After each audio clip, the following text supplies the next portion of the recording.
That's what stood up for me when he died way back on Calvary. So nobody else will stand for the master. I'll stand. How you gonna stand? How you gonna stand? How you gonna stand? How you gonna stand? How you gonna stand? How you gonna stand? Stand against principalities, stand against the enemy, stand through adversity. Stand against principalities, stand against the enemy, stand through adversity. Stand. Put on the armor of the Lord. Take off my shield and my sword. Put on the armor of the Lord. Take off my shield and my sword. Put on the armor of the Lord. Take off my shield and my sword. Put on the sword. Take off my sword. Anybody here gonna stand? I'll stand. Anybody here gonna stand? I'll stand. Anybody here gonna stand? I'll stand. I'll stand. Anybody here gonna stand? I'll stand. Anybody here gonna stand? I'll stand. Anybody here gonna stand? I'll stand. I'll stand. I'm gonna stand. I'm gonna stand. I'm gonna stand. I'm gonna stand. I will stand up for the Lord. Stand for the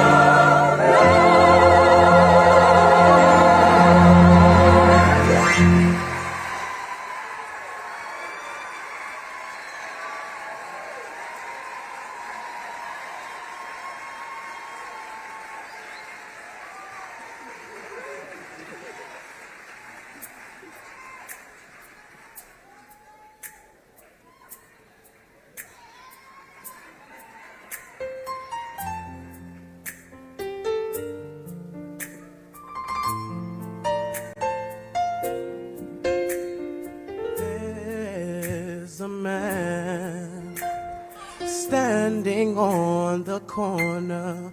He has no home, he has no food, and his blue skies are gone.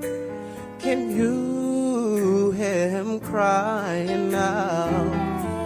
There's a girl searching for a father and a friend, praying that the storm someday will end.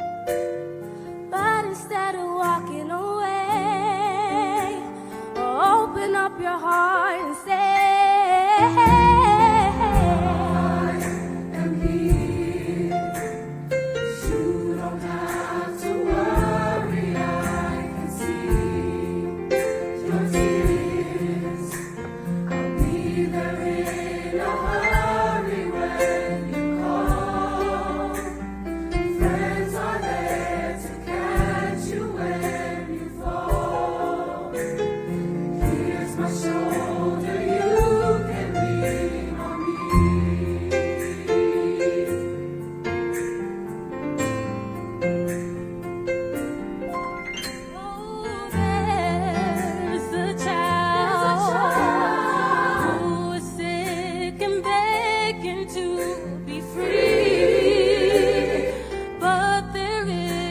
cure for him. disease. He looks into his mother's hands, praying that someday sun will shine again, and the pain will end.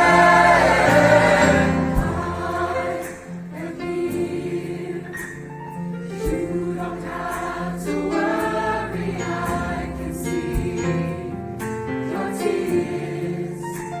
I'll be there in a hurry when you call. Friends are there to catch you when you fall. Here's my shoulder, you can lean on me. Tell me, how can I love God when I've never seen His face? Yeah, I see you dying, and I turn and walk away. So hold my hand, let me take you to a friend of mine. He's waiting just to ease your troubled mind. But instead of walking away, open up your heart and say,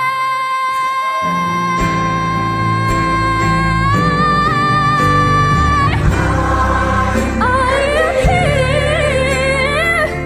You don't have to worry. I can see your tears.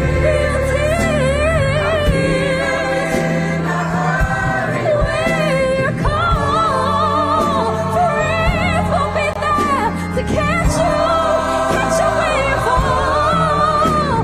Here's my shoulder, you can lean on me. Yeah, here's my shoulder, you can lean on me. Oh, here's my shoulder, you can lean on me.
The leaders of the movement in the mid-20th century were a part of a lineage of organizing that forms the foundation for today. Our next presenter shares her expertise as a contemporary activist minister in this country and the connection to justice movements internationally. Here now is the theologian, journalist, and founder of Urban Cusp, Minister Raheel Tesfamariam.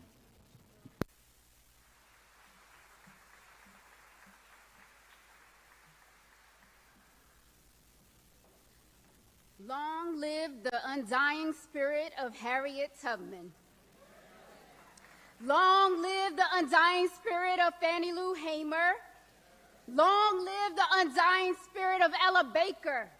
Long live the undying spirit of Dorothy Heights, Audre Lorde, Afeni Shakur, Mariam Makeba, Winnie Mandela. Long live.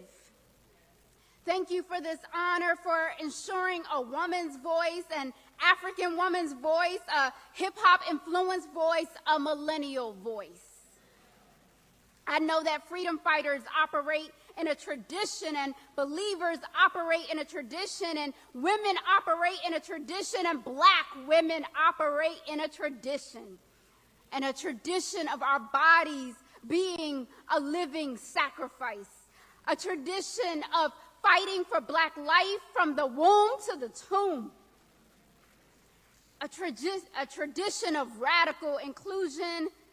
When black women come into the room, we bring everybody with us. Because freedom is about freeing not only us, but our sisters, our brothers, our lovers, our children, and their children. Today, this generation of freedom fighters rejects toxic masculinity, rejects homophobia, rejects poorphobia, and combats the love affair between white supremacy and capitalism. We are a generation of abolitionists, and we seek to abolish the war on drugs. We seek to abolish the new Jim Crow. We seek to abolish police brutality today as always. Yes, we do still love black men. We support black men. We fight for black men. But we refuse to be silent. We refuse to play nice. We refuse to stand in the shadows of patriarchy waiting for our turn. The movement and the church must stretch. It must stretch its understanding of womanhood, stretch its understanding of our value, and stretch its understanding of who we are, who we have always been, and who God is calling us to be. Today, we are in need of a radical theology and a radical imagination, a 21st century image of Christ. An image of Christ that speaks to single mothers, but also to dope dealers. Speaks to black Americans, but also to Africans. Speaks to anybody and everybody seeking to be made whole and free. A movement that is not inclusive is a dying movement. A movement that is not relevant is a dying movement. And a movement that is not global is a dying movement. I've been to Darfur, I've been to Haiti, I've been to Ferguson, I've been to Palestine, Johannesburg, and Cuba. I've been all over this world. And everywhere I've ever been, theology and activism are not bound to the church. They are not bound to organizations or bound to funding traumatized people, are simply creating strategies for survival. And if Black lives matter, then gay lives matter. If Black lives matter, then trans lives matter. And if Black lives matter, then poor lives matter. And if Black lives matter, then imprisoned lives matter. We don't get to pick who we save.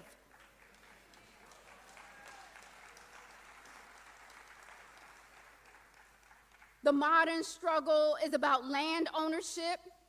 It's about access to water. It's about ending food apartheid, not food deserts, right? It's about ending pollution and infestation. It's about free healthcare. It's about physical and mental health.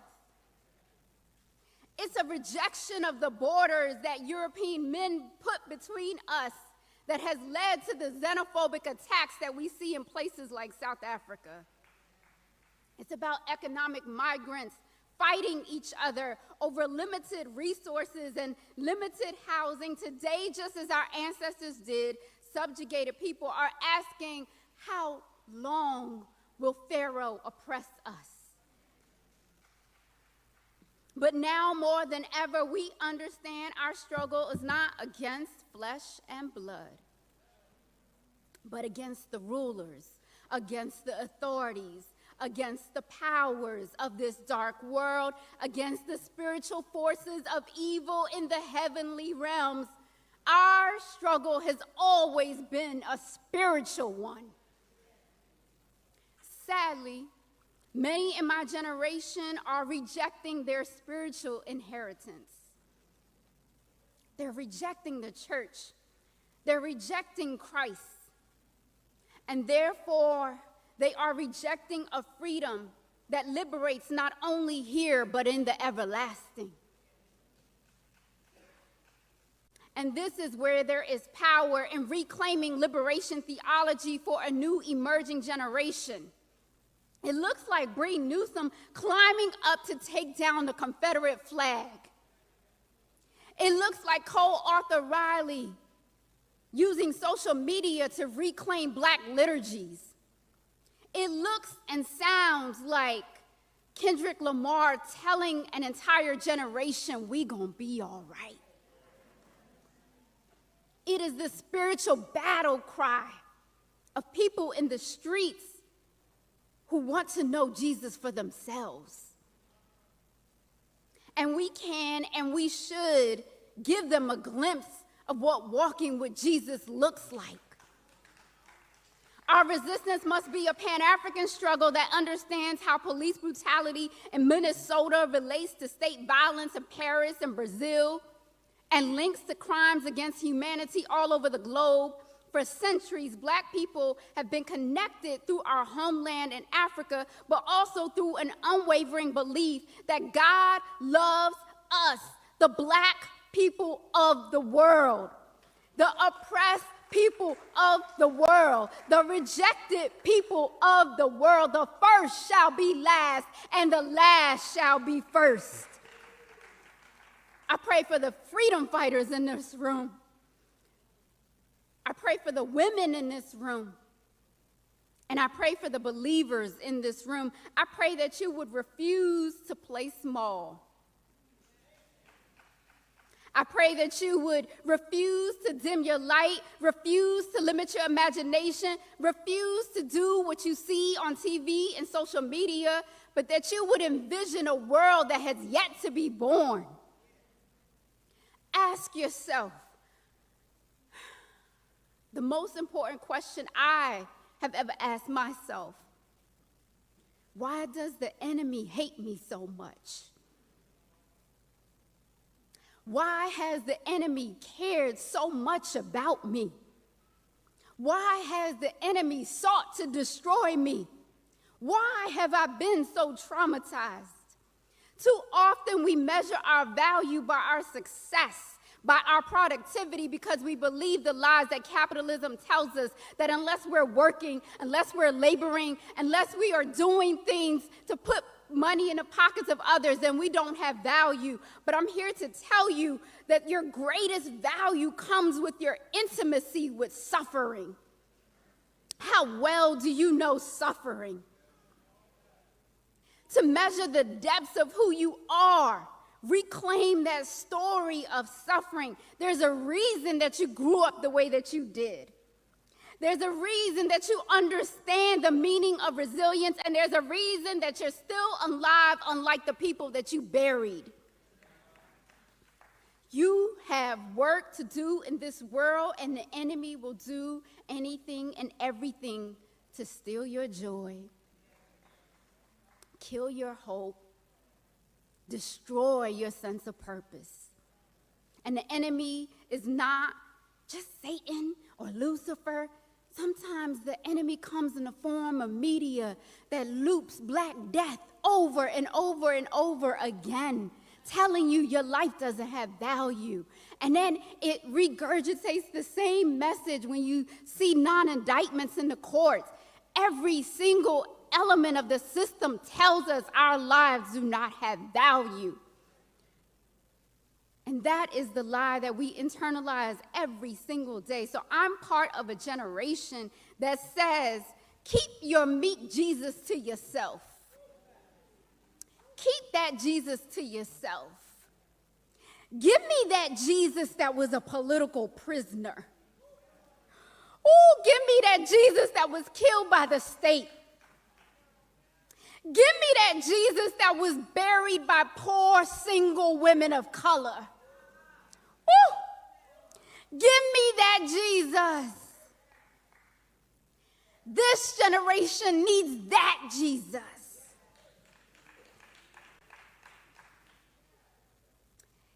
If my Jesus can't walk with me in the streets of Ferguson, if my Jesus can't put on a kufiya in Gaza, and if my Jesus doesn't know that apartheid still exists in South Africa, then I don't want that Jesus.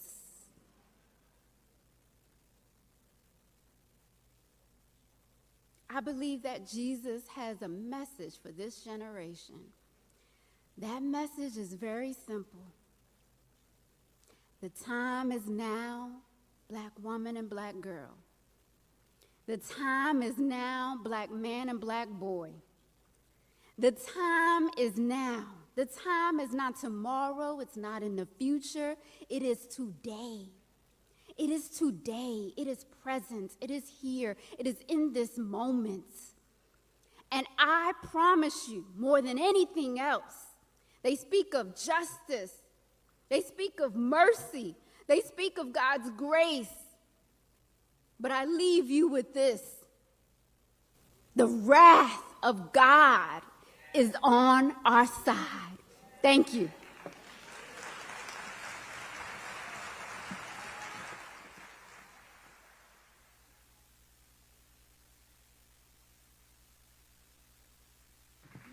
Now, please welcome Patrick Lundy and the Ministers of Music.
Come on, is that your testimony tonight?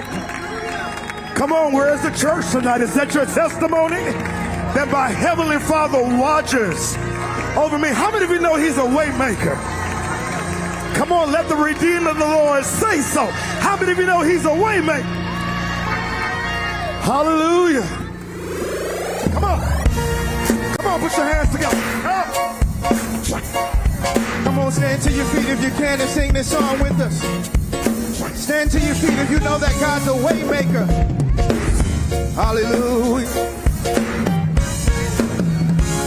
Here we go. Way maker. God, He's a way. Way. God, He's a way. You came. I know.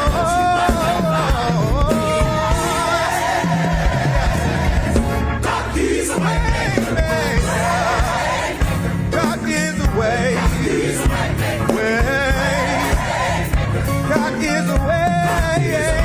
You came. I know.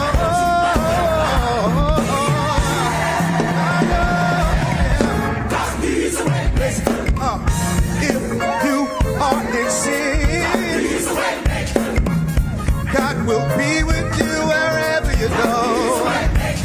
And if your body's sick and in pain, you will be healed in Jesus' name. God is a way. God is a way. You came. I know.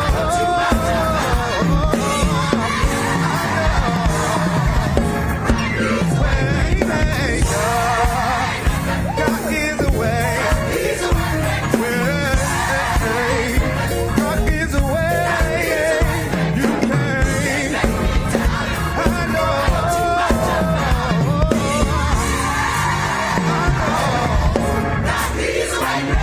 Whatever you need, He will supply. Whatever you need. Oh, whatever you need, He will supply. Whatever you need, God's got it. Whatever you need, He will. Whatever you need.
Yes, Lord.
The deaths of Trayvon Martin, Michael Brown, Breonna Taylor, George Floyd, and others continue to demonstrate the necessity for organizing and speaking truth to power, from the streets to the ballot box.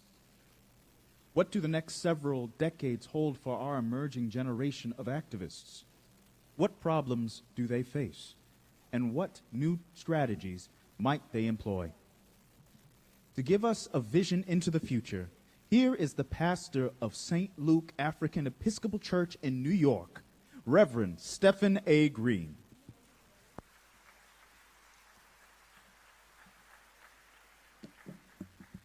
It is indeed an honor and a privilege to be able to share this historic and monumental moment with each and every one of you. I want to thank the entire team here at the March on Washington Film Festival for the invitation to come and to share on this auspicious occasion. It is true that our hearts have been lit on fire tonight. We've been ignited with the music of the Duke Ellington School of the Arts, the Patrick Lundy Ministers of Music Choir, and by the powerful words of the Reverend Dr. Delvin Coates and Reverend Rahel Tesfamarin. I'm indeed privileged and honored to share with you tonight about the future, because we know that this year marks the 50th anniversary of hip-hop. It tells the story of an emergence of a new art form that emerged out of radical disruption. Before there was Little Baby, Dub Baby, or any baby.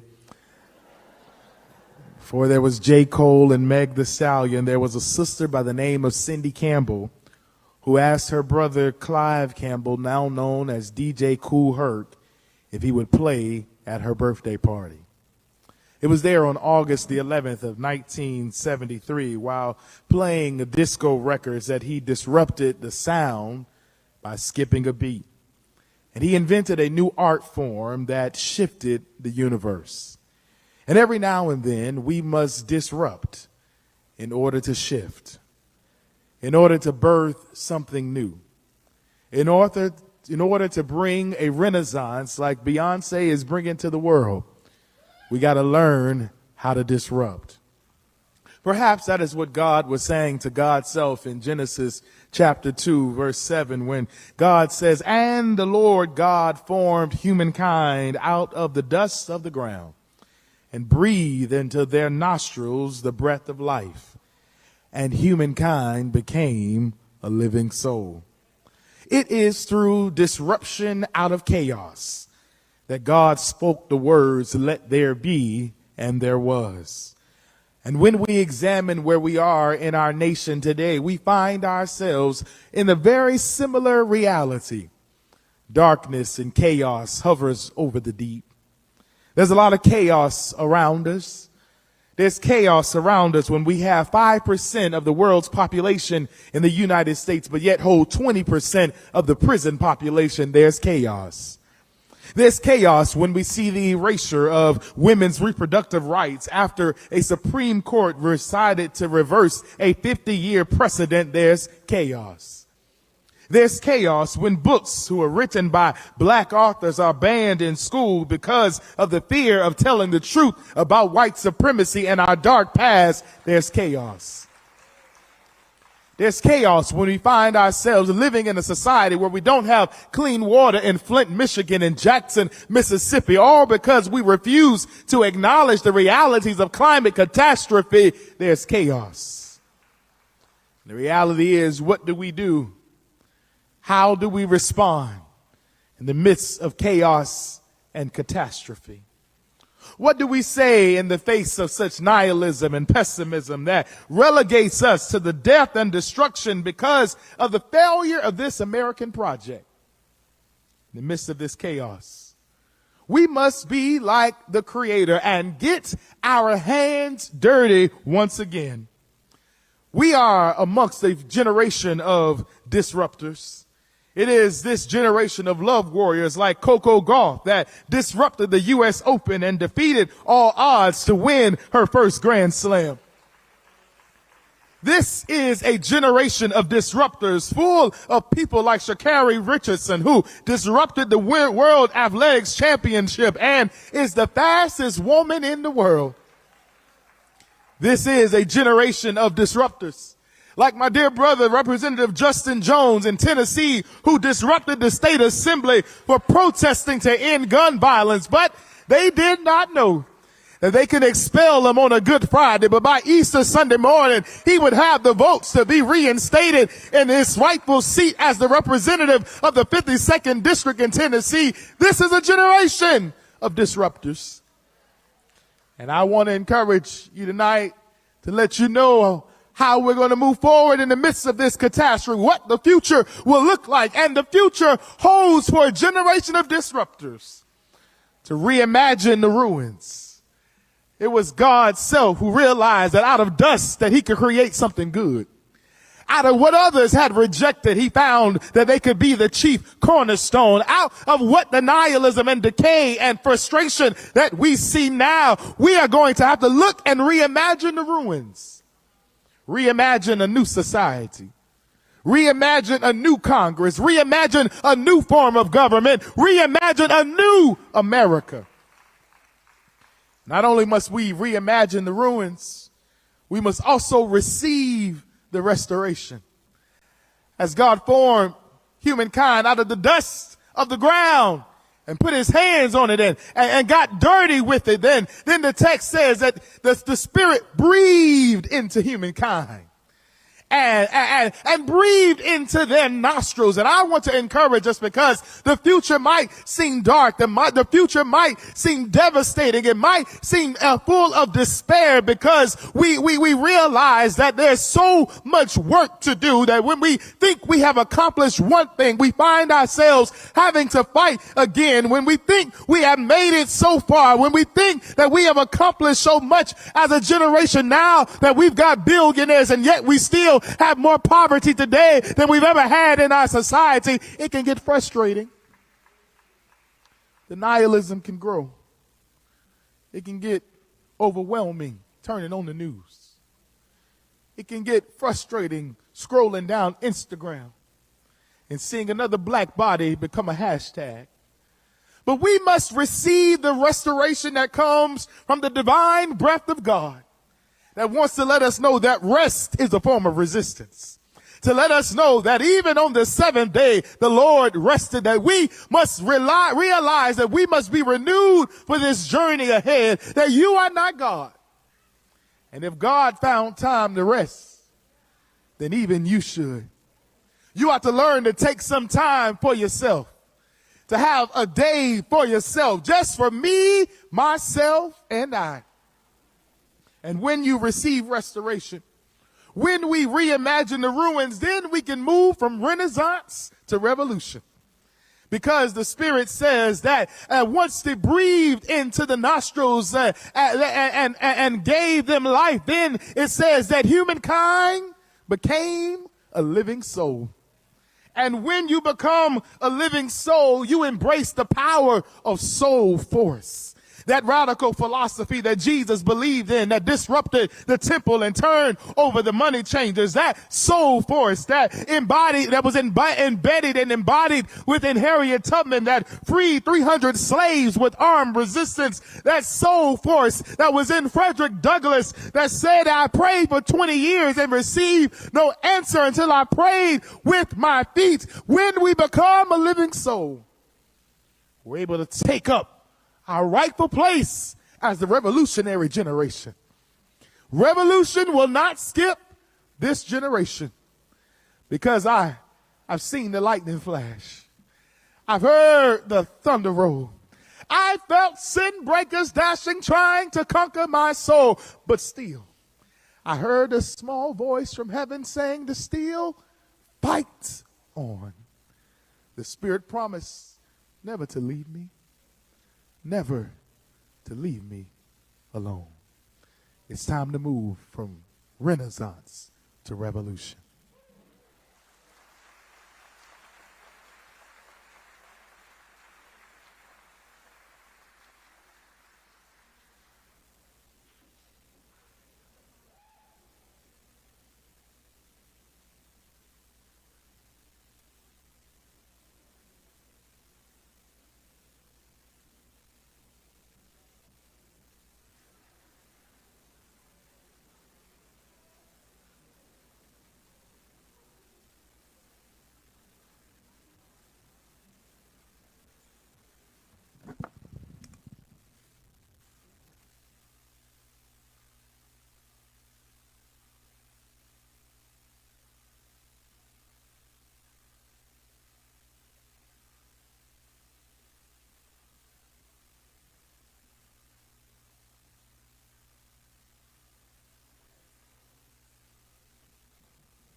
She is one of the best-selling gospel artists of all time, having sold over 10 million albums worldwide. She has won 4 Grammy Awards, 4 Dove Awards, 5 BET Awards, 6 NAACP Image Awards, 6 Soul Train Music Awards, 2 BMI Awards, and 16 Stellar Awards. She is the first gospel artist to be awarded an American Music Award, and she is also an actress, a rousing speaker, and a host of her own nationally syndicated show. We are exceedingly proud to bring to the stage our special guest artist, Yolanda Adams.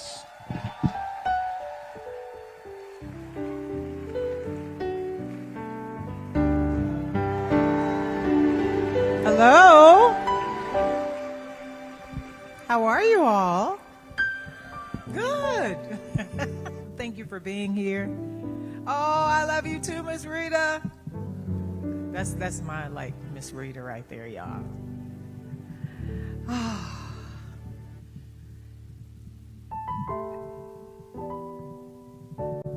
Here we go.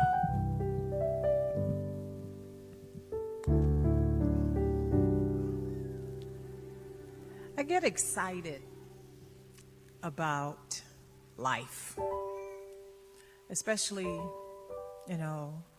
doing what I do and going all over the world and trying to help people understand their power in God. Sometimes people are like, yeah, but that works for you. And I'm like, no, it works for all of us. All you have to do is believe.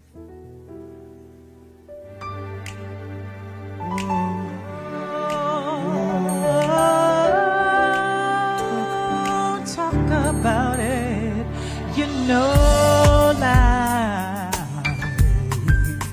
life has its ups and downs, can turn those pretty smiles on your faces into ugly, ugly, ugly frowns. It seems that when I fix one thing, another one comes, clouding up my vision, but I can feel the sun. I believe that I can do this. I know that I can win as long as I have His love within. I believe that I can make it. I can make it through the night. I believe that I can walk on with my head held high. And I believe that I am special in every way. But in order to have my victory, I gotta believe, oh yeah, yeah. I have to see myself at the finish line. Yes, I do. Then I have to realize that everything is gonna fall in line like He said it would. I have to visualize the land while riding through the storm, trusting in my Father. Open up my heart. I know that I can do this. I know that I can win as long as I have His love.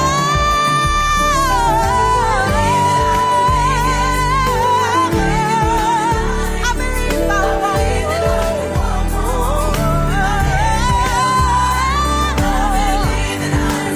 because He loves me that way. And in order to have my victory, what happens if my heart is breaking? What if my heart is aching? And what if I'm let down with no one around me? I believe I can receive, I can. And now I'm walking right into my victory.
I must believe that he made me in his likeness and his image. I gotta believe that he loves me so. He loves me so. He loves me so that he would never ever leave me.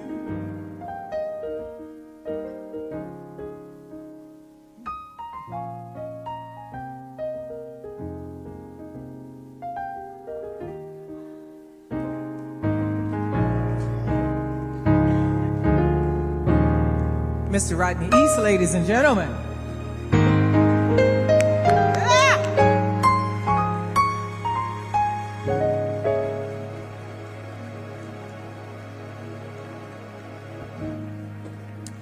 Thank you, sir.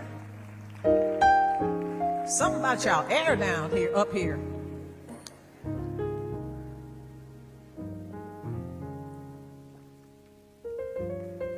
Y'all give Dr. Reggie a hand.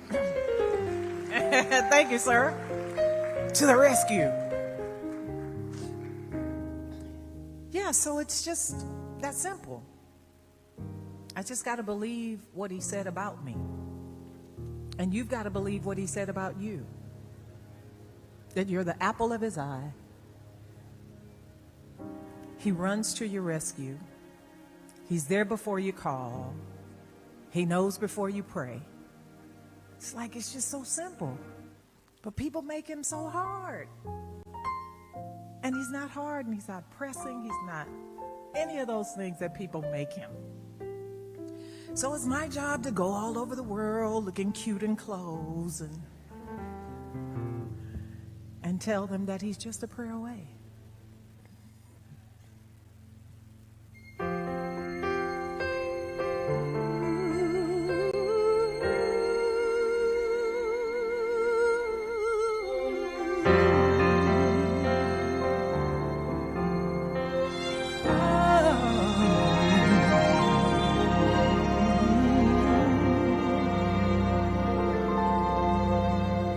I know that there are times in your life when the wheels just seem to turn, and uncertainties about your tomorrow seem to grow. One thing you should remember, and you should always know, out of everyone who loves you, God says, I love you the most.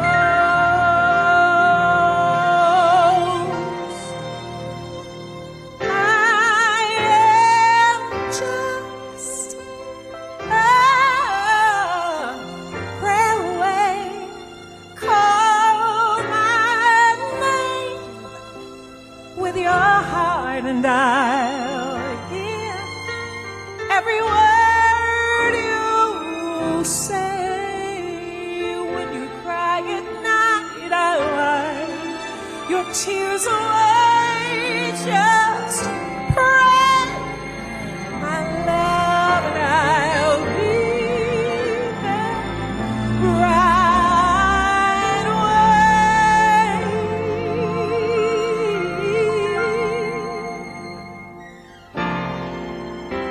You will never have to wonder about my love.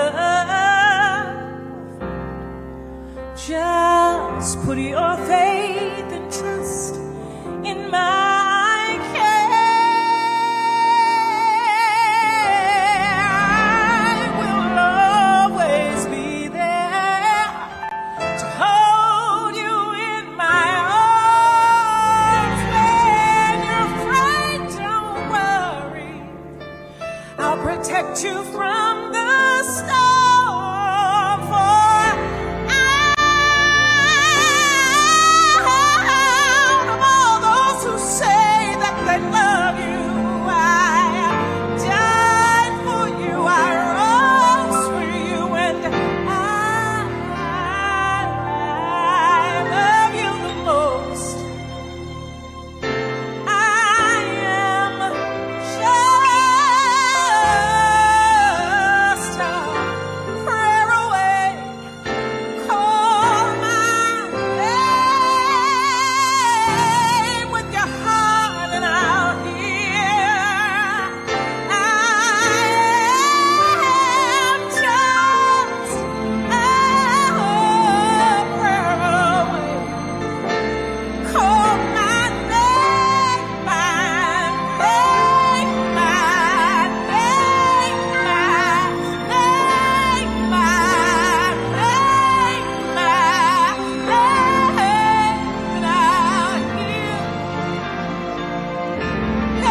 tears away. Pray, my love, and I'll be there right away.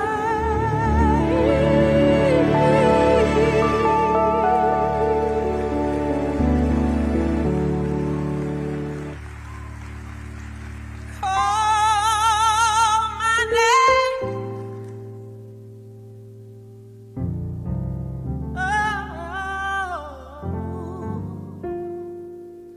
Call my name. Just call my name. Call my name. My name. My name. My name. My name. My name. I hear every word, every word, every word, every word, every word you say, every word you pray. 'Cause before you say it, I already know. Just in case you cry at night, I'll wipe your tears away.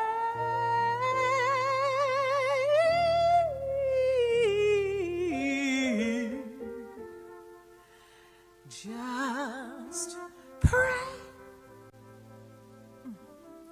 my love, I'll be there right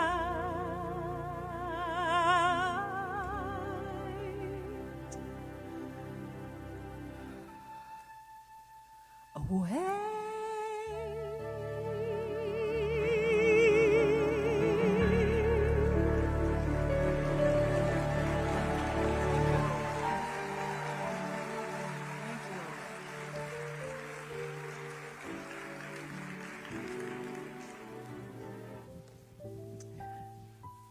So cool, you know?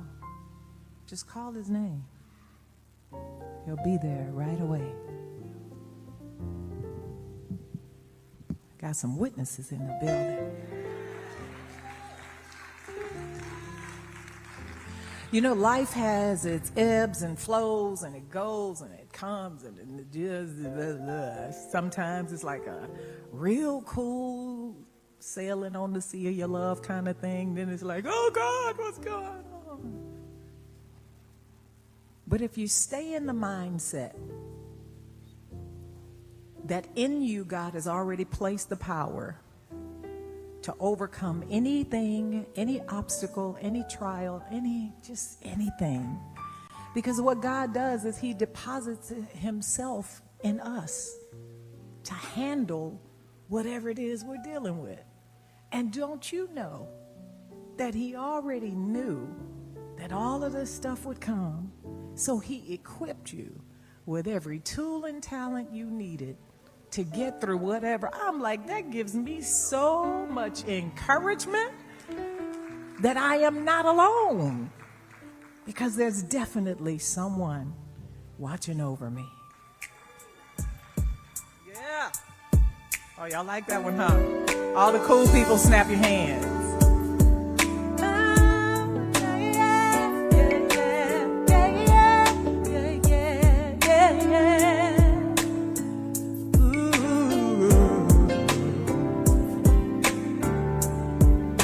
You say that you're not afraid, you're just mine. You got it all figured out this time. And all of the plans you made, they'll work out. But deep inside you have your doubts, but you're clinging to your pride. And you just don't know you're free to let it go. 'Cause even when it rains outside, there is light. And even when you cry all night, you'll be alright.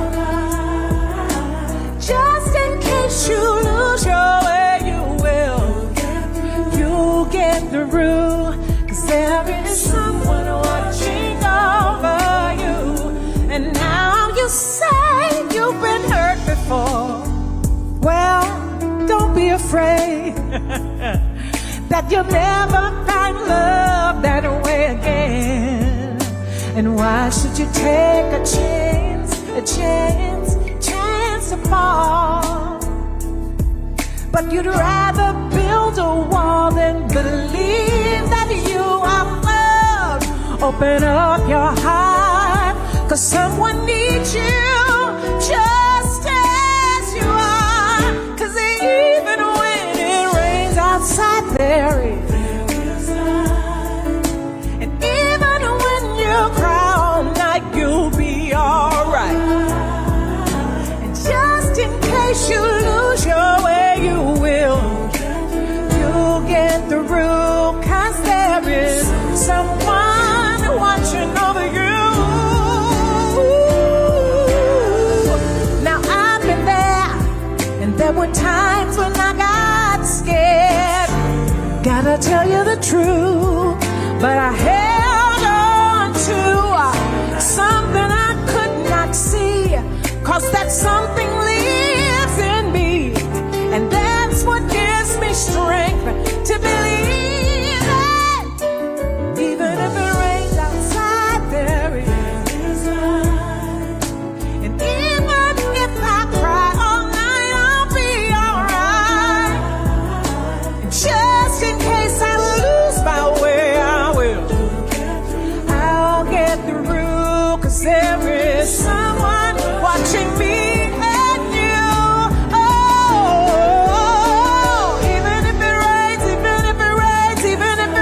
Outside, and even if I cry, I'm gonna be alright. Just in case I lose my way, I'm gonna make it through. Someone watching over you. Someone watching over you. 'Cause there's someone watching over me. Guarantee he's watching over you. Yeah. Someone is watching. And he's watching every day, every day, every day, every day, every day. You can take it to him, because he's watching. He's watching, he's watching, he's watching, he's watching, he's watching over you. I'm so glad I can call him. Hey, so glad I can call him. He's watching me and you. He's watching me and you. He's watching me and you. Yeah. Somebody is watching me and you.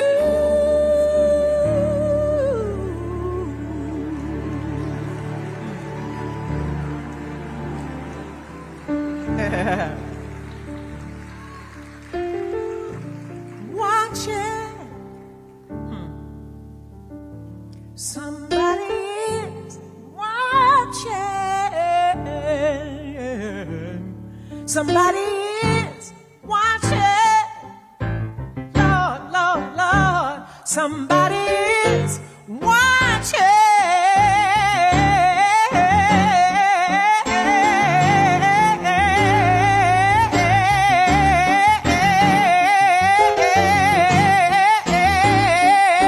He's watching over you and me. He's watching,